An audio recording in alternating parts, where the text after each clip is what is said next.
ಓಂ ಶಾಂತಿ. ಇಂದಿನ ದಿನಾಂಕ 19/1/2026. ಪ್ರಾರ್ಥ ಮುರುಳಿ ಬಾಪ್ತಾದ ಮಧುಬನ. ಮಧುರ ಮಕ್ಕಳೇ, ನಿಮಗೆ ನಶೆ ಇರಬೇಕು. ನಾವು ಬ್ರಾಹ್ಮಣರೇ ದೇವತೆಗಳಾಗುತ್ತೇವೆ. ನಾವು ಬ್ರಾಹ್ಮಣರಿಗೆ ತಂದೆಯ ಶ್ರೇಷ್ಠ ಮತ ಸಿಗುತ್ತದೆ. ಪ್ರಶ್ನೆ: ಯಾರದ್ದು ಬಿಸಿ ರಕ್ತ ಯೌವನವಾಗಿದೆಯೋ ಅವರಿಗೆ ಯಾವ ಉಮಂಗ ಮತ್ತು ಯಾವ ನಶೆ ಇರಬೇಕು? ಉತ್ತರ: ಈ ಪ್ರಪಂಚ ಯಾವುದು ಹಳೆಯ ಕಬ್ಬಿಣದ ಯುಗವಾಗಿ ಬಿಟ್ಟಿದೆಯೋ ಅದನ್ನು ಹೊಸ ಸ್ವರ್ಣಿಮ ಯುಗವನ್ನಾಗಿ ಮಾಡುವ, ಹಳೆಯದರಿಂದ ಹೊಸದನ್ನಾಗಿ ಮಾಡುವ ಉಮಂಗವಿರಬೇಕು. ಕನ್ಯೆಯರದ್ದು ಬಿಸಿ ರಕ್ತವಾಗಿದೆ ಅಂದ ಮೇಲೆ ತಮ್ಮ ಜೊತೆಗಾರರನ್ನು ಮೇಲೆತ್ತಬೇಕು. ನಶೆಯು ಸ್ಥಿರವಾಗಿರಲಿ. ಭಾಷಣ ಮಾಡುವುದರಲ್ಲಿಯೂ ಬಹಳ ಮಸ್ತಿ ಇರಬೇಕು. ಗೀತೆ: ರಾತ್ರಿಯ ಪ್ರಯಾಣಿಕನೇ ಸುಸ್ತಾಗಬೇಡ. ಓಂ ಶಾಂತಿ. ಮಕ್ಕಳು, ಈ ಗೀತೆಯ ಅರ್ಥವನ್ನಂತೂ ತಿಳಿದುಕೊಂಡಿದ್ದೀರಿ. ಈಗ ಭಕ್ತಿ ಮಾರ್ಗದ ಘೋರ ಅಂಧಕಾರ ರಾತ್ರಿಯಂತೂ ಮುಕ್ತಾಯವಾಗುತ್ತಿದೆ. ಮಕ್ಕಳಿಗೆ ಗೊತ್ತಿದೆ, ನಮಗೆ ಈಗ ಕಿರೀಟ ಸಿಗಲಿದೆ. ಇಲ್ಲಿ ಕುಳಿತಿದ್ದೀರಿ. ಮನುಷ್ಯರಿಂದ ದೇವತೆಗಳಾಗುವ ಗುರಿ ಧ್ಯೇಯವಿದೆ. ಹೇಗೆ ನೀವು ತಮ್ಮನ್ನು ಕೋಣವೆಂದು ತಿಳಿಯಿರಿ, ಆಗ ಆ ರೂಪವಾಗಿ ಬಿಡುತ್ತೀರೆಂದು ಸನ್ಯಾಸಿಗಳು ತಿಳಿಸುತ್ತಾರೆ. ಅದು ಭಕ್ತಿ ಮಾರ್ಗದ ದೃಷ್ಟಾಂತವಾಗಿದೆ. ಹೇಗೆ ಈ ದೃಷ್ಟಾಂತವೂ ಇದೆ. ರಾಮನು ವಾನರ ಸೈನ್ಯವನ್ನು ಸಹಾಯಕ್ಕೆ ತೆಗೆದುಕೊಂಡನು ಅಂದಾಗ ನೀವಿಲ್ಲಿ ಕುಳಿತಿದ್ದೀರಿ. ನಿಮಗೆ ತಿಳಿದಿದೆ, ನಾವೇ ದೇವಿ ದೇವತೆಗಳು ಡಬಲ್ ಕಿರೀಟಧಾರಿಗಳಾಗುತ್ತೇವೆ. ಹೇಗೆ ಶಾಲೆಯಲ್ಲಿ ಓದುತ್ತಾರೆಂದರೆ, ನಾನು ಇದನ್ನು ಓದಿ ಡಾಕ್ಟರ್ ಆಗುವೆನು, ಇಂಜಿನಿಯರ್ ಆಗುವೆನೆಂದು ಹೇಳುತ್ತಾರೆ. ಹಾಗೆಯೇ ನೀವು ಸಹ ತಿಳಿದುಕೊಂಡಿದ್ದೀರಿ, ಈ ವಿದ್ಯೆಯಿಂದ ನಾವೇ ದೇವಿ ದೇವತೆಗಳಾಗುತ್ತಿದ್ದೇವೆ. ಈ ಶರೀರವನ್ನು ಬಿಡುತ್ತೇವೆ ಮತ್ತು ನಂತರದ ಜನ್ಮದಲ್ಲಿ ನಮಗೆ ಕಿರೀಟ ಸಿಕ್ಕಿಬಿಡುತ್ತದೆ. ಇದಂತೂ ಬಹಳ ಕೊಳಕು ಚೀಚಿ ಪ್ರಪಂಚವಲ್ಲವೇ? ಹೊಸ ಪ್ರಪಂಚವು ಸುಂದರ ಪ್ರಪಂಚವಾಗಿದೆ. ಹಳೆಯ ಪ್ರಪಂಚವು ಸಂಪೂರ್ಣ ಕನಿಷ್ಠ ಪ್ರಪಂಚವಾಗಿದೆ. ಇದಂತೂ ಸಮಾಪ್ತಿಯಾಗುವುದಿದೆ. ಹೊಸ ಪ್ರಪಂಚದ ಮಾಲೀಕರನ್ನಾಗಿ ಮಾಡುವವರು ಅವಶ್ಯವಾಗಿ ವಿಶ್ವದ ರಚಯಿತನೇ ಆಗಿರುವರು. ಮತ್ಯಾರು ಓದಿಸಲು ಸಾಧ್ಯವಿಲ್ಲ. ಶಿವತಂದೆಯೇ ನಿಮಗೆ ಓದಿಸಿ ಕಲಿಸಿಕೊಡುತ್ತಾರೆ. ತಂದೆಯು ತಿಳಿಸಿದ್ದಾರೆ, ಪೂರ್ಣ ಆತ್ಮ ಅಭಿಮಾನಿಯಾಗಿ ಬಿಟ್ಟರೆ ಮತ್ತೇನು ಬೇಕು? ನೀವು ಬ್ರಾಹ್ಮಣರಂತೂ ಆಗಿಯೇ ಇದ್ದೀರಿ. ನಾವು ದೇವತೆಗಳಾಗುತ್ತಿದ್ದೇವೆ ಎಂಬುದು ನಿಮಗೆ ಗೊತ್ತಿದೆ. ದೇವತೆಗಳು ಎಷ್ಟೊಂದು ಪವಿತ್ರರಾಗಿದ್ದರು. ಇಲ್ಲಿ ಎಷ್ಟು ಪತಿತ ಮನುಷ್ಯರಿದ್ದಾರೆ. ಬಲೆ ಚೆಹರೆಯು ಮನುಷ್ಯರದ್ದಾಗಿದೆ, ಆದರೆ ಗುಣಗಳು ನೋಡಿ ಹೇಗಿವೆ. ಯಾರು ದೇವತೆಗಳ ಪೂಜಾರಿಯಾಗಿದ್ದಾರೆಯೋ ಅವರೂ ಸಹ ತಾವು ಸರ್ವಗುಣ ಸಂಪನ್ನರು, 16 ಕಲಾ ಸಂಪೂರ್ಣರಾಗಿದ್ದೀರಿ. ನಾವು ವಿಕಾರಿ ಪಾಪಿಗಳಾಗಿದ್ದೇವೆ ಎಂದು ದೇವತೆಗಳ ಮುಂದೆ ಮಹಿಮೆ ಮಾಡುತ್ತಾರೆ. ಬಲೆ ಅವರದ್ದೂ ಸಹ ಮನುಷ್ಯರ ಚೆಹರೆಯೇ ಆಗಿದೆ, ಆದರೆ ಅವರ ಬಳಿ ಹೋಗಿ ಅವರ ಮಹಿಮೆ ಮಾಡುತ್ತಾರೆ. ತಮ್ಮನ್ನು ಕೊಳಕು ವಿಕಾರಿಗಳೆಂದು ಹೇಳುತ್ತಾರೆ. ನಮ್ಮಲ್ಲಿ ಯಾವುದೇ ಗುಣವಿಲ್ಲ. ಮನುಷ್ಯರೆಂದರೆ ಮನುಷ್ಯರೇ. ನೀವೀಗ ತಿಳಿದುಕೊಳ್ಳುತ್ತೀರಿ, ನಾವಂತೂ ಈಗ ಪರಿವರ್ತನೆಯಾಗಿ ಹೋಗಿ ದೇವತೆಗಳಾಗುತ್ತೇವೆ. ಕೃಷ್ಣಪುರಿಯಲ್ಲಿ ಹೋಗಬೇಕೆಂದು ಕೃಷ್ಣನ ಪೂಜೆ ಮಾಡುತ್ತಾರೆ. ಆದರೆ ಯಾವಾಗ ಬರುತ್ತಾರೆಂದು ತಿಳಿದುಕೊಂಡಿಲ್ಲ. ಭಗವಂತನು ಬಂದು ಭಕ್ತಿಯ ಫಲ ಕೊಡುವರೆಂದು ಭಕ್ತಿ ಮಾಡುತ್ತಿರುತ್ತಾರೆ. ಮೊದಲಂತೂ ನಿಮಗೆ ಈ ನಿಶ್ಚಯವಿರಬೇಕು, ನಮಗೆ ಯಾರು ಓದಿಸುತ್ತಾರೆ? ಇದು ಶ್ರೀ ಶ್ರೀ ಶಿವತಂದೆಯ ಮತವಾಗಿದೆ. ಶಿವತಂದೆಯೇ ನಿಮಗೆ ಶ್ರೀಮತವನ್ನು ಕೊಡುತ್ತಿದ್ದಾರೆ. ಯಾರಿಗೆ ಇದು ಗೊತ್ತಿಲ್ಲವೋ ಅವರು ಶ್ರೇಷ್ಠರಾಗಲು ಹೇಗೆ ಸಾಧ್ಯ? ಇಷ್ಟೊಂದು ಮಂದಿ ಬ್ರಾಹ್ಮಣರು ಶ್ರೀ ಶ್ರೀ ಶಿವತಂದೆಯ ಮತದಂತೆ ನಡೆಯುತ್ತಾರೆ. ಪರಮಾತ್ಮನ ಮತವೇ ಶ್ರೇಷ್ಠರನ್ನಾಗಿ ಮಾಡುತ್ತದೆ. ಯಾರ ಅದೃಷ್ಟದಲ್ಲಿದೆಯೋ ಅವರ ಬುದ್ಧಿಯಲ್ಲಿಯೇ ಕುಳಿತುಕೊಳ್ಳುವುದು. ಇಲ್ಲದಿದ್ದರೆ ಏನನ್ನು ತಿಳಿದುಕೊಳ್ಳುವುದಿಲ್ಲ. ಯಾವಾಗ ಅರ್ಥ ಮಾಡಿಕೊಳ್ಳುವರೋ ಆಗ ಖುಷಿಯಾಗಿ ಸಹಯೋಗ ನೀಡತೊಡಗುತ್ತಾರೆ. ಕೆಲವರಂತೂ ತಿಳಿದುಕೊಂಡೇ ಇಲ್ಲ. ಇವರು ಯಾರು ಎಂಬುದು ಅವರಿಗೇನೂ ಗೊತ್ತಿದೆ. ಆದ್ದರಿಂದ ತಂದೆಯು ಯಾರೊಂದಿಗೂ ಮಿಲನ ಮಾಡುವುದೂ ಇಲ್ಲ. ಆ ಮನುಷ್ಯರಂತೂ ಇನ್ನೂ ತಮ್ಮ ಮತವನ್ನೇ ಕೊಡತೊಡಗುತ್ತಾರೆ. ಶ್ರೀಮತವನ್ನು ಅರಿತುಕೊಳ್ಳದ ಕಾರಣ ಅವರಿಗೂ ಸಹ ತಮ್ಮ ಮತವನ್ನು ಕೊಡಲಾರಂಭಿಸುತ್ತಾರೆ. ತಂದೆಯು ನೀವು ಮಕ್ಕಳನ್ನು ಶ್ರೇಷ್ಠರನ್ನಾಗಿ ಮಾಡುವುದಕ್ಕಾಗಿಯೇ ಬಂದಿದ್ದಾರೆ. ಮಕ್ಕಳಿಗೆ ತಿಳಿದಿದೆ 5000 ವರ್ಷಗಳ ಮೊದಲಿನ ತರಹ ತಂದೆಯು ಬಂದು ತಮ್ಮೊಂದಿಗೆ ಮಿಲನ ಮಾಡಿದ್ದಾರೆ. ಯಾರಿಗೆ ತಿಳಿದಿಲ್ಲವೋ ಅವರು ಹೇಗೆ ಪ್ರತ್ಯುತ್ತರ ನೀಡುವರು? ಮಕ್ಕಳಿಗೆ ವಿದ್ಯೆಯ ಬಹಳ ನಶೆ ಇರಬೇಕು. ಇದು ಬಹಳ ಶ್ರೇಷ್ಠವಾದ ವಿದ್ಯೆಯಾಗಿದೆ. ಆದರೆ ಮಾಯೆಯೂ ಸಹ ವಿರೋಧಿಯಾಗಿದೆ. ನಿಮಗೆ ತಿಳಿದಿದೆ ನಾವು ಇಂತಹ ವಿದ್ಯೆಯನ್ನ ಓದುತ್ತೇವೆ. ಯಾವುದರಿಂದ ನಮಗೆ ಡಬಲ್ ಕಿರೀಟವು ಸಿಗುವುದು. ಭವಿಷ್ಯ ಜನ್ಮ ಜನ್ಮಾಂತರಕ್ಕಾಗಿ ಡಬಲ್ ಕಿರೀಟಧಾರಿಗಳಾಗುತ್ತೇವೆ. ಅಂದ ಮೇಲೆ ಇದಕ್ಕಾಗಿ ಪೂರ್ಣ ಪುರುಷಾರ್ಥ ಮಾಡಬೇಕಲ್ಲವೇ? ಇದಕ್ಕೆ ರಾಜಯೋಗವೆಂದು ಹೇಳಲಾಗುತ್ತದೆ. ಎಷ್ಟು ಅದ್ಭುತವಾಗಿದೆ! ತಂದೆಯು ಯಾವಾಗಲೂ ತಿಳಿಸುತ್ತಾರೆ, ಲಕ್ಷ್ಮೀ ನಾರಾಯಣರ ಮಂದಿರದಲ್ಲಿ ಹೋಗಿ ಪೂಜಾರಿಗಳಿಗೂ ಸಹ ನೀವು ತಿಳಿಸಿ. ಪೂಜಾರಿಗಳೂ ಸಹ ಮತ್ತೆ ಅನ್ಯರಿಗೆ ತಿಳಿಸಲಿ. ಈ ಲಕ್ಷ್ಮೀ ನಾರಾಯಣರಿಗೂ ಈ ಪದವಿ ಹೇಗೆ ಸಿಕ್ಕಿತು? ಇವರು ವಿಶ್ವದ ಮಾಲೀಕರು ಹೇಗಾದರೂ? ಹೀಗೆ ತಿಳಿಸುವುದರಿಂದ ಪೂಜಾರಿಗಳಿಗೂ ಮಾನ್ಯತೆ ಸಿಗುವುದು. ನೀವು ಹೇಳಿರಿ, ನಾವು ಈ ಲಕ್ಷ್ಮೀ ನಾರಾಯಣರಿಗೆ ಈ ರಾಜ್ಯವು ಹೇಗೆ ಸಿಕ್ಕಿತು ಎಂಬುದನ್ನು ನಿಮಗೆ ತಿಳಿಸುತ್ತೇವೆ. ಗೀತೆಯಲ್ಲಿಯೂ ಭಗವಾನುವಾಚ ಇದೆಯಲ್ಲವೇ, ನಾನು ನಿಮಗೆ ರಾಜಯೋಗವನ್ನು ಕಲಿಸಿ ರಾಜರಿಗೂ ರಾಜರನ್ನಾಗಿ ಮಾಡುತ್ತೇನೆ. ನೀವು ಸ್ವರ್ಗವಾಸಿಗಳಾಗುತ್ತೀರಲ್ಲವೇ?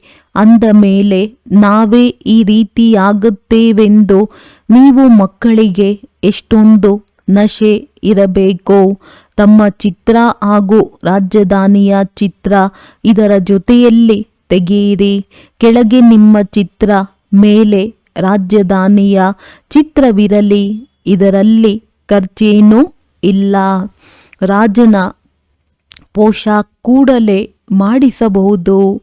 ದೇವತೆಗಳಾಗುತ್ತಿದ್ದೇವೆ ಎಂಬುದು ಪದೇ ಪದೇ ನೆನಪಿರುತ್ತದೆ.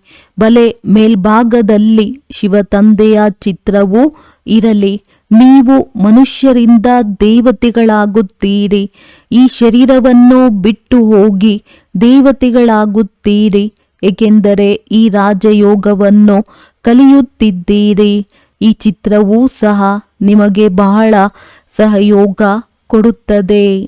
ಮೇಲೆ ಶಿವ, ಕೆಳಗಡೆ ರಾಜಧಾನಿಯ ಚಿತ್ರ, ಕೆಳಗಡೆ ನಿಮ್ಮ ಸಾಧಾರಣ ಚಿತ್ರವಿರಲಿ. ಶಿವತಂದೆಯಿಂದ ರಾಜಯೋಗವನ್ನು ಕಲಿತು ನಾವೇ ದೇವತೆಗಳು, ಡಬಲ್ ಕಿರೀಟಧಾರಿಗಳಾಗುತ್ತಿದ್ದೇವೆ ಎಂದು ಬರೆಯಲ್ಪಟ್ಟಿರಲಿ. ಈ ಚಿತ್ರವಿದ್ದಾಗ ಯಾರೇ ಕೇಳಿದರೂ ನಮಗೆ ಕಲಿಸುವವರು ಈ ಶಿವತಂದೆಯಾಗಿದ್ದಾರೆ ಎಂಬುದನ್ನು ನಾವು ತಿಳಿಸಿಕೊಡಬಹುದು. ಚಿತ್ರವನ್ನು ನೋಡುತ್ತಿದ್ದಂತೆಯೇ ಮಕ್ಕಳಿಗೆ ನಶೆ ಏರುವುದು. ಬಲೆ ಅಂಗಡಿಯಲ್ಲಿಯೂ ಈ ಚಿತ್ರವನ್ನಿಡಿ. ಭಕ್ತಿ ಮಾರ್ಗದಲ್ಲಿ ಬ್ರಹ್ಮ ತಂದೆಯು ನಾರಾಯಣನ ಚಿತ್ರವನ್ನು ಇಟ್ಟುಕೊಳ್ಳುತ್ತಿದ್ದರು. ಜೇಬಿನಲ್ಲಿಯೂ ಇರುತ್ತಿತ್ತು. ನೀವು ಸಹ ತಮ್ಮ ಚಿತ್ರವನ್ನಿಟ್ಟುಕೊಳ್ಳಿ. ಆಗ ನಾವೇ ದೇವಿ ದೇವತೆಗಳಾಗುತ್ತಿದ್ದೇವೆ ಎಂಬುದು ನೆನಪಿರುವುದು. ತಂದೆಯನ್ನು ನೆನಪು ಮಾಡುವ ಉಪಾಯವನ್ನು ಹುಡುಕಬೇಕು. ತಂದೆಯನ್ನು ಮರೆಯುವುದರಿಂದಲೇ ಕೆಳಗಿಳಿಯುತ್ತೇವೆ. ವಿಕಾರದಲ್ಲಿ ಬೀಳುವುದರಿಂದ ನಾಚಿಕೆಯಾಗುತ್ತದೆ.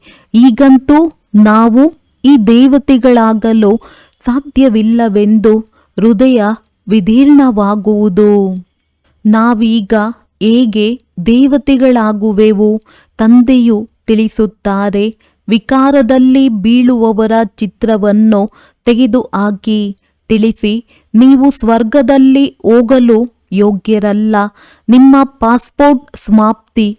ನಾವು ಕೆಳಗೆ ಬಿದ್ದೆವು. ಈಗ ನಾವು ಸ್ವರ್ಗದಲ್ಲಿ ಹೇಗೆ ಹೋಗಲು ಸಾಧ್ಯ ಎಂಬುದನ್ನು ಅವರು ಸಹ ಆಲೋಚಿಸುತ್ತಾರೆ. ಹೇಗೆ ನಾರದನ ಉದಾಹರಣೆ ಕೊಡುತ್ತಾರೆ. ನೀನು ನಿನ್ನ ಮುಖವನ್ನು ನೋಡಿಕೋ. ನೀನು ಲಕ್ಷ್ಮಿಯನ್ನು ವರಿಸಲು ಯೋಗ್ಯನಾಗಿದ್ದೀಯಾ ಎಂದು ನಾರದನಿಗೆ ಹೇಳಿದರು. ಮುಖ ನೋಡಿಕೊಂಡಾಗ ಅದು ಕೋತಿಯ ತರಹ ಕಂಡು ಬಂದಿತು. ಹಾಗೆಯೇ ಮನುಷ್ಯರಿಗೂ ಸಹ ನಮ್ಮಲ್ಲಿ ಈ ವಿಕಾರವಿದೆ. ಅಂದ ಮೇಲೆ ನಾವು ಶ್ರೀನಾರಾಯಣ ಅಥವಾ ಲಕ್ಷ್ಮಿಯನ್ನು ಹೇಗೆ ವರಿಸಲು ಸಾಧ್ಯ ಎಂದು ನಾಚಿಕೆ ಬರುವುದು. ತಂದೆಯು ಎಲ್ಲ ಯುಕ್ತಿಗಳನ್ನು ತಿಳಿಸುತ್ತಾರೆ. ಆದರೆ ವಿಶ್ವಾಸವನ್ನಿಡಬೇಕಲ್ಲವೇ? ವಿಕಾರದ ನಶೆಯು ಬರುತ್ತಿದ್ದರೆ ಈ ಲೆಕ್ಕದಿಂದ ನಾವು ರಾಜಾದಿರಾಜ ಡಬಲ್ ಕಿರೀಟಧಾರಿಗಳು ಹೇಗಾಗಲು ಸಾಧ್ಯ ಎಂಬುದನ್ನು ತಿಳಿದುಕೊಳ್ಳುವರು. ಪುರುಷಾರ್ಥವನ್ನಂತೂ ಮಾಡಬೇಕಲ್ಲವೇ? ಇಂತಿಂತಹ ಯುಕ್ತಿಗಳನ್ನು ರಚಿಸಿ ಎಲ್ಲರಿಗೂ ತಿಳಿಸುತ್ತಾ ಇರಿ ಎಂದು ತಂದೆಯು ಸಲಹೆ ನೀಡುತ್ತಿರುತ್ತಾರೆ. ಈ ರಾಜಧಾನಿಯ ಸ್ಥಾಪನೆಯಾಗುತ್ತಿದೆ. ವಿನಾಶವು ಸನ್ಮುಖದಲ್ಲಿ ನಿಂತಿದೆ. ದಿನ ಪ್ರತಿದಿನ ಬಿರುಗಾಳಿಗಳು ಜೋರಾಗುತ್ತಾ ಹೋಗುತ್ತವೆ. ಬಾಂಬು ಇತ್ಯಾದಿಗಳೂ ಸಹ ತಯಾರಾಗುತ್ತಿವೆ. ನೀವು ಭವಿಷ್ಯ ಶ್ರೇಷ್ಠ ಪದವಿಯನ್ನು ಪಡೆಯುವುದಕ್ಕಾಗಿಯೇ ಈ ವಿದ್ಯೆಯನ್ನು ಓದುತ್ತೀರಿ. ನೀವು ಒಂದೇ ಬಾರಿ ಪತಿತರಿಂದ ಪಾವನರಾಗುತ್ತೀರಿ. ನಾವು ನರಕವಾಸಿಗಳಾಗಿದ್ದೇವೆ ಎಂಬುದನ್ನು ಮನುಷ್ಯರು ತಿಳಿದುಕೊಳ್ಳುವುದಿಲ್ಲ. ಏಕೆಂದರೆ ಕಲ್ಲು ಬುದ್ಧಿಯವರಾಗಿದ್ದಾರೆ. ನೀವೀಗ ಕಲ್ಲು ಬುದ್ಧಿಯವರಿಂದ ಪಾರಸ ಬುದ್ಧಿಯವರಾಗುತ್ತಿದ್ದೀರಿ. ಅದೃಷ್ಟದಲ್ಲಿದ್ದರೆ ಕೂಡಲೇ ತಿಳಿದುಕೊಳ್ಳುವರು. ಇಲ್ಲವೆಂದರೆ ನೀವು ಎಷ್ಟಾದರೂ ತಲೆಕೆಡಿಸಿಕೊಳ್ಳಿ, ಬುದ್ಧಿಯಲ್ಲಿ ಕುಳಿತುಕೊಳ್ಳುವುದಿಲ್ಲ. ತಂದೆಯನ್ನೇ ತಿಳಿದುಕೊಳ್ಳದಿದ್ದರೆ ಅವರು ನಾಸ್ತಿಕರಾಗಿದ್ದಾರೆ, ಅರ್ಥಾತ್ ಧನಿಕರಲ್ಲ. ಅಂದ ಮೇಲೆ ಅವರನ್ನು ಧನಿಕರನ್ನಾಗಿ ಮಾಡಬೇಕಲ್ಲವೇ? ಯಾವಾಗ ಶಿವತಂದೆಯ ಮಕ್ಕಳಾಗಿದ್ದೀರಿ ಅಂದ ಮೇಲೆ ಇಲ್ಲಿ ಯಾರಿಗೆ ಜ್ಞಾನವಿದೆಯೋ ಅವರು ತಮ್ಮ ಮಕ್ಕಳನ್ನು ವಿಕಾರಗಳಿಂದ ರಕ್ಷಿಸುತ್ತಿರುತ್ತಾರೆ. ಅಜ್ಞಾನಿಗಳು ತಮ್ಮಂತೆ ಮಕ್ಕಳನ್ನು ವಿಕಾರದಲ್ಲಿ ಸಿಲುಕಿಸುತ್ತಾರೆ. ನಿಮಗೆ ತಿಳಿದಿದೆ, ಇಲ್ಲಿ ವಿಕಾರದಿಂದ ಪಾರು ಮಾಡಲಾಗುತ್ತದೆ. ಮೊದಲಂತೂ ಕನ್ಯೆಯರನ್ನು ಪಾರು ಮಾಡಬೇಕು. ತಂದೆ ತಾಯಿಗಳು ಹೇಗೆ ಮಕ್ಕಳನ್ನು ವಿಕಾರದಲ್ಲಿ ಬೀಳಿಸುವ ಪೆಟ್ಟು ಕೊಡುತ್ತಾರೆ. ನಿಮಗೆ ತಿಳಿದಿದೆ, ಇದು ಭ್ರಷ್ಟಾಚಾರಿ ಪ್ರಪಂಚವಾಗಿದೆ. ಶ್ರೇಷ್ಠಾಚಾರಿ ಪ್ರಪಂಚವನ್ನು ಬಯಸುತ್ತಾರೆ. ಭಗವಾನುವಾಚ, ನಾನು ಶ್ರೇಷ್ಠಾಚಾರಿಗಳನ್ನಾಗಿ ಮಾಡಲು ಬರುತ್ತೇನೆ. ಅಂದ ಮೇಲೆ ಈಗ ಎಲ್ಲರೂ ಭ್ರಷ್ಟಾಚಾರಿಗಳಾಗಿದ್ದಾರೆ. ನಾನು ಎಲ್ಲರ ಉದ್ಧಾರ ಮಾಡುತ್ತೇನೆ. ಭಗವಂತನೇ ಸಾಧು ಸಂತ ಮೊದಲಾದವರೆಲ್ಲರೂ ಉದ್ಧಾರ ಮಾಡಲು ಬರಬೇಕಾಗಿದೆ ಎಂದು ಗೀತೆಯಲ್ಲಿಯೂ ಬರೆಯಲ್ಪಟ್ಟಿದೆ. ಒಬ್ಬ ಭಗವಂತ ತಂದೆಯೇ ಬಂದು ಎಲ್ಲರ ಉದ್ಧಾರ ಮಾಡುತ್ತಾರೆ. ನೀವೀಗ ಆಶ್ಚರ್ಯ ಪಡುತ್ತೀರಿ, ಮನುಷ್ಯರು ಎಷ್ಟೊಂದು ಕಲ್ಲು ಬುದ್ಧಿಯವರಾಗಿದ್ದಾರೆ. ಈ ಸಮಯದಲ್ಲಿ ದೊಡ್ಡ ದೊಡ್ಡವರಿಗೆ ಒಂದು ವೇಳೆ ಗೀತೆಯ ಭಗವಂತನು ಶಿವನಾಗಿದ್ದಾರೆ ಎಂಬುದು ಅರ್ಥವಾಗಿ ಬಿಟ್ಟರೆ ಏನಾಗುವುದೋ ಗೊತ್ತಿಲ್ಲ. ಆಹಾಕಾರವು ಹೇಳುತ್ತದೆ, ಆದರೆ ಇನ್ನೂ ತಡವಿದೆ. ಇಲ್ಲದಿದ್ದರೆ ಎಲ್ಲರ ಸಿಂಹಾಸನಗಳು ಒಮ್ಮೆಲೆ ಅಲುಗಾಡುತ್ತಿದ್ದವು.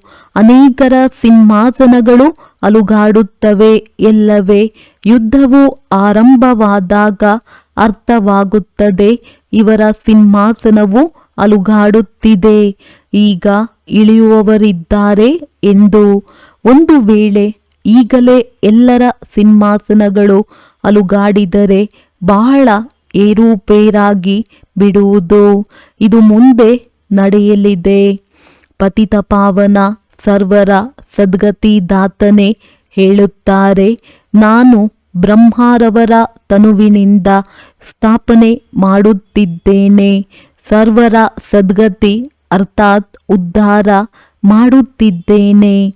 ಭಗವಾನುವಾಚ, ಇದು ಪತಿತ ಪ್ರಪಂಚವಾಗಿದೆ. ನಾನು ಇವರೆಲ್ಲರ ಉದ್ಧಾರ ಮಾಡಬೇಕಾಗಿದೆ. ಈಗ ಎಲ್ಲರೂ ಪತಿತರಾಗಿದ್ದಾರೆ. ಅಂದ ಮೇಲೆ ಪತಿತರು ಅನ್ಯರನ್ನು ಹೇಗೆ ಪಾವನ ಮಾಡುವರು? ಮೊದಲು ಸ್ವಯಂ ಪಾವನನಾದಾಗ ಮತ್ತೆ ತನ್ನ ಅನುಯಾಯಿಗಳನ್ನು ಪಾವನ ಮಾಡಬಹುದು. ನಿಮಗೆ ಭಾಷಣ ಮಾಡುವುದರಲ್ಲಿ ಬಹಳ ಮಸ್ತಿ ಇರಬೇಕು. ಕನ್ಯೆಯರದ್ದು ಬಿಸಿ ರಕ್ತವಾಗಿದೆ. ನೀವು ಹಳೆಯದರಿಂದ ಹೊಸದನ್ನಾಗಿ ಮಾಡುತ್ತಿದ್ದೀರಿ. ನಿಮ್ಮ ಆತ್ಮವು ಯಾವುದು ಹಳೆಯ ಕಬ್ಬಿಣದ ಸಮಾನವಾಗಿರುವುದೋ ಅದು ಹೊಸ ಸ್ವರ್ಣಿಮದಂತೆ ಆಗುತ್ತದೆ, ತುಕ್ಕು ಬಿಡುತ್ತಾ ಹೋಗುತ್ತದೆ. ಅಂದಾಗ ಮಕ್ಕಳಿಗೆ ಬಹಳ ಉಮಂಗವಿರಬೇಕು, ನಶೆಯು ಸ್ಥಿರವಾಗಿರಬೇಕು. ತಮ್ಮ ಜೊತೆಗಾರರನ್ನು ಮೇಲೆತ್ತಬೇಕಾಗಿದೆ. ತಾಯಿ ಗುರು ಎಂದು ಗಾಯನವಿದೆ. ತಾಯಿಯು ಯಾವಾಗ ಗುರುವಾಗುತ್ತಾಳೆ ಎಂಬುದನ್ನು ಸಹ ನೀವು ತಿಳಿದುಕೊಂಡಿದ್ದೀರಿ. ಜಗದಂಬೆಯೇ ಮತ್ತೆ ರಾಜರಾಜೇಶ್ವರಿಯಾಗುತ್ತಾರೆ.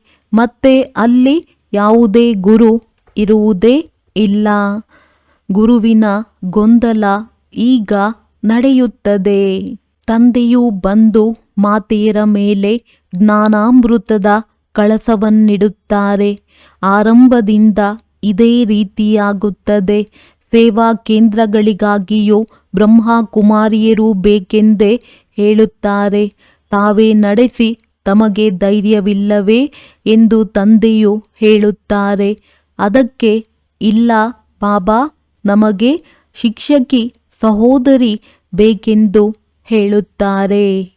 ಇದು ಸರಿಯಾಗಿದೆ, ಗೌರವ ಕೊಡುತ್ತಾರೆ.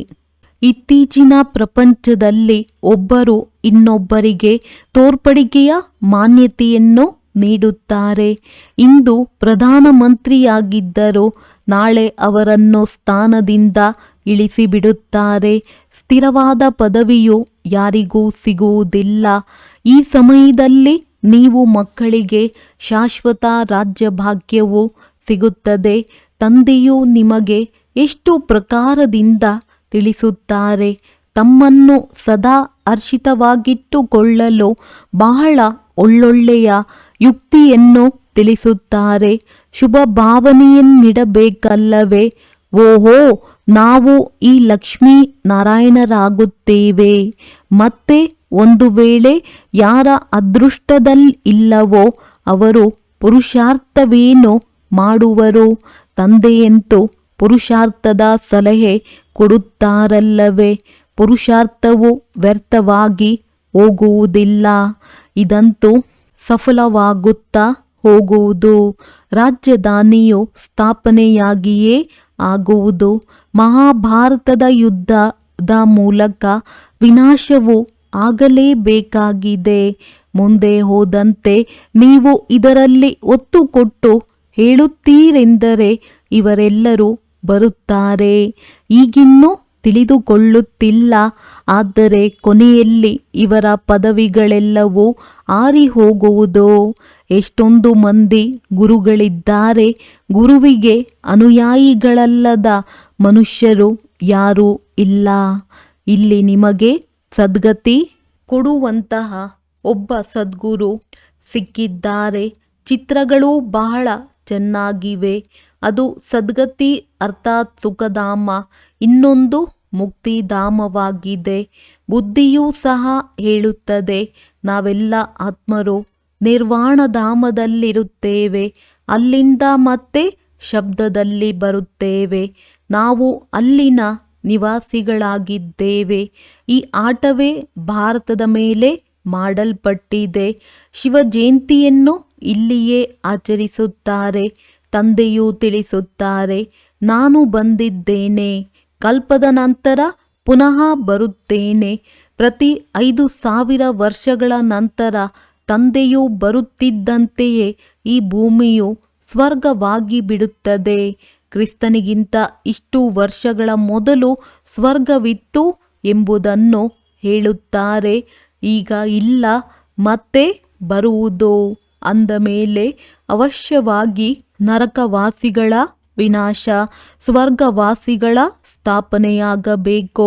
ನೀವು ಸ್ವರ್ಗವಾಸಿಗಳಾಗುತ್ತಿದ್ದೀರಿ. ನರಕವಾಸಿಗಳೆಲ್ಲರೂ ವಿನಾಶವಾಗಿ ಬಿಡುತ್ತಾರೆ. ಅವರಂತೂ ಇನ್ನೂ ಲಕ್ಷಾಂತರ ವರ್ಷಗಳಿದೆ. ಮಕ್ಕಳು ದೊಡ್ಡವರಾದರೆ ವಿವಾಹ ಮಾಡಿಸೋಣ ಎಂದು ತಿಳಿಯುತ್ತಾರೆ. ಆದರೆ ನೀವು ಈ ರೀತಿ ಹೇಳುವುದಿಲ್ಲ. ಒಂದು ವೇಳೆ ಮಕ್ಕಳು ಸಲಹೆಯಂತೆ ನಡೆಯಲಿಲ್ಲವೆಂದರೆ ಶ್ರೀಮತ ತೆಗೆದುಕೊಳ್ಳಬೇಕು. ಸ್ವರ್ಗವಾಸಿಯಾಗುತ್ತಿಲ್ಲ ಅಂದಾಗ ಏನು ಮಾಡಬೇಕು ಎಂದು ಆಗ ತಂದೆಯು ತಿಳಿಸುತ್ತಾರೆ. ಒಂದು ವೇಳೆ ಆಜ್ಞಾಕಾರಿಗಳಲ್ಲವೆಂದರೆ ಹೋಗಲಿ, ಬಿಟ್ಟು ಬಿಡಿ. ಆದರೆ ಇದರಲ್ಲಿ ಬಹಳ ಪಕ್ಕಾ ನಷ್ಟ ಮೋಹ ಸ್ಥಿತಿ ಬೇಕು. ಒಳ್ಳೆಯದು, ಮಧುರಾತಿ ಮಧುರ ಅಗಲಿ ಹೋಗಿ ಮರಳಿ ಸಿಕ್ಕಿರುವ ಮಕ್ಕಳ ಪ್ರತಿ ಮಾತ್ಪಿತಾ ಬಾಪ್ ತಾದಾರವರ ನೆನಪು, ಪ್ರೀತಿ ಹಾಗೂ ಸುಪ್ರಭಾತ. ಆತ್ಮಿಕ ಮಕ್ಕಳಿಗೆ ಆತ್ಮಿಕ ತಂದೆಯ ನಮಸ್ತೆ. ಧಾರಣೆಗಾಗಿ ಮುಖ್ಯ ಸಾರ. ಶ್ರೀ ಶ್ರೀ ಶಿವ ತಂದೆಯ ಶ್ರೇಷ್ಠ ಮತದಂತೆ ನಡೆದು ಸ್ವಯಂವನ್ನು ಶ್ರೇಷ್ಠ ಮಾಡಿಕೊಳ್ಳಬೇಕಾಗಿದೆ. ಶ್ರೀಮತದಲ್ಲಿ ಮನ್ಮತವನ್ನು ಬೆರಕೆ ಮಾಡಬಾರದು. ಈಶ್ವರಿಯ ವಿದ್ಯೆಯ ನಶೆಯಲ್ಲಿರಬೇಕಾಗಿದೆ. ತಮ್ಮ ಜೊತೆಗಾರರ ಕಲ್ಯಾಣದ ಯುಕ್ತಿಗಳನ್ನು ರಚಿಸಬೇಕಾಗಿದೆ. ಎಲ್ಲರ ಪ್ರತಿ ಶುಭ ಭಾವನೆಯನ್ನಿಡುತ್ತಾ ಒಬ್ಬರು ಇನ್ನೊಬ್ಬರಿಗೆ ಸತ್ಯವಾದ ಗೌರವವನ್ನು ಕೊಡಬೇಕಾಗಿದೆ. ತೋರ್ಪಡಿಕೆಯ ಗೌರವ ಅಲ್ಲ, ವರದಾನ. ನಿರಂತರ ತಂದೆಯ ಜೊತೆಯ ಸಂಘದ ಅನುಭೂತಿಯ ಮೂಲಕ ಪ್ರತಿ ಸೆಕೆಂಡ್, ಪ್ರತಿ ಸಂಕಲ್ಪದಲ್ಲಿ ಸಹಯೋಗಿ ಆಗುವಂತಹ ಸಹಜ ಯೋಗಿ ಭವ. ಹೇಗೆ ಶರೀರ ಮತ್ತು ಆತ್ಮದ ಪಾತ್ರವು ಎಲ್ಲಿಯವರೆಗೆ ಇರುತ್ತದೆಯೋ ಅಲ್ಲಿಯವರೆಗೆ ಬೇರ್ಪಡಲು ಆಗುವುದಿಲ್ಲ. ಅದೇ ರೀತಿ ತಂದೆಯ ನೆನಪು ಬುದ್ಧಿಯಿಂದ ಬೇರ್ಪಡಬಾರದು. ಸದಾ ತಂದೆಯ ಜೊತೆ ಇರಿ. ಮತ್ಯಾವುದೇ ಸ್ಮೃತಿಯು ತನ್ನ ಕಡೆ ಸೆಳೆಯಬಾರದು. ಇಂಥವರಿಗೆ ಸಹಜ ಮತ್ತು ಸ್ವತಃ ಯೋಗಿಗಳೆಂದು ಹೇಳಲಾಗುವುದು. ಇಂತಹ ಯೋಗಿಯು ಪ್ರತಿ ಸೆಕೆಂಡ್, ಪ್ರತಿ ಸಂಕಲ್ಪ, ಪ್ರತಿ ವಚನ, ಪ್ರತಿ ಕರ್ಮದಲ್ಲಿಯೂ ಸಹಯೋಗಿ ಆಗಿರುತ್ತಾನೆ. ಸಹಯೋಗಿ ಎಂದರೆ ಯಾರ ಒಂದು ಸಂಕಲ್ಪವೂ ಸಹ ಸಹಯೋಗವಿರದೆ ಇರುವುದಿಲ್ಲ. ಇಂತಹ ಯೋಗಿ ಮತ್ತು ಸಹಯೋಗಿಗಳು ಶಕ್ತಿಶಾಲಿ ಆಗಿಬಿಡುತ್ತಾರೆ. ಸ್ಲೋಗನ್: ಸಮಸ್ಯಾ ಸ್ವರೂಪರಾಗುವ ಬದಲು ಸಮಸ್ಯೆಯನ್ನು ಪರಿಹರಿಸುವ ಸಮಾಧಾನ ಸ್ವರೂಪರಾಗಿರಿ. ಅವ್ಯಕ್ತ ಸೂಚನೆಗಳು: ಈ ಅವ್ಯಕ್ತ ಮಾಸದಲ್ಲಿ ಬಂಧನ ಮುಕ್ತರಾಗಿ ಜೀವನ್ಮುಕ್ತ ಸ್ಥಿತಿಯ ಅನುಭವ ಮಾಡಿರಿ. ತಮ್ಮ ಸ್ಥೂಲ ಮತ್ತು ಸೂಕ್ಷ್ಮ ಬಂಧನಗಳ ಪಟ್ಟಿಯನ್ನು ನಿಮ್ಮ ಮುಂದೆ ಇಡಿ. ಲಕ್ಷ್ಯ ಇಡಿ, ನನಗೆ ಬಂಧನ ಮುಕ್ತವಾಗಲೇ ಬೇಕು. ಈಗ ಇಲ್ಲವಾದರೆ ಮತ್ಯಾವಾಗಲೂ ಇಲ್ಲ ಎಂಬ ಪಾಠವನ್ನು ಸದಾ ಪಕ್ಕಾ ಮಾಡಿಕೊಳ್ಳಿ. ಸ್ವತಂತ್ರತೆ ಬ್ರಾಹ್ಮಣ ಜನ್ಮದ ಅಧಿಕಾರವಾಗಿದೆ. ಸ್ವತಃ ನಿಮ್ಮ ಜನ್ಮಸಿದ್ಧ ಅಧಿಕಾರವನ್ನು ಪಡೆಯಿರಿ ಮತ್ತು ಜೀವನ್ಮುಕ್ತ ಸ್ಥಿತಿಯ ಅನುಭವ ಮಾಡಿ.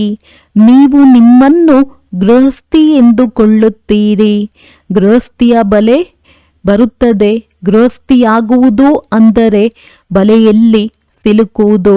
ಟ್ರಸ್ಟಿ ಅಂದರೆ ಮುಕ್ತ. ಒಳ್ಳೆಯದು. ಓಂ ಶಾಂತಿ.